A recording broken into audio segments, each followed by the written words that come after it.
New York সিটির ইতিহাসে নতুন অধ্যায়। প্রথমবারের মতো কোনো মুসলিম শহরটির মেয়র নির্বাচিত হলেন।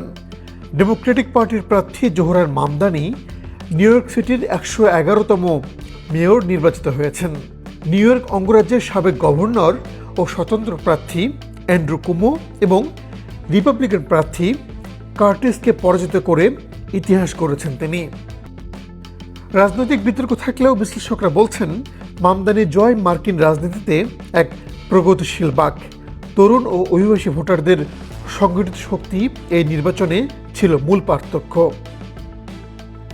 নিউ ইয়র্কের নতুন মেয়র জোহরান মামদানি তার নেতৃত্বে কেমন শহর গড়ে ওঠে সেটি এখন দেখার বিষয়। যদিও তাকে কেন্দ্র করেই গত 30 বছরের ইতিহাসে এবার সর্বোচ্চ ভোট পড়েছে এই মেয়র নির্বাচনে।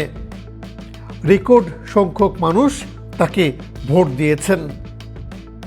প্রেসিডেন্ট ডোনাল্ড ট্রাম্পও কিন্তু তার রিপাবলিকান প্রার্থীকে সমর্থন না দিয়ে স্বতন্ত্র প্রার্থীকে সমর্থন দিয়েছিলেন শুধুমাত্র মামদানিকে হারানোর জন্য।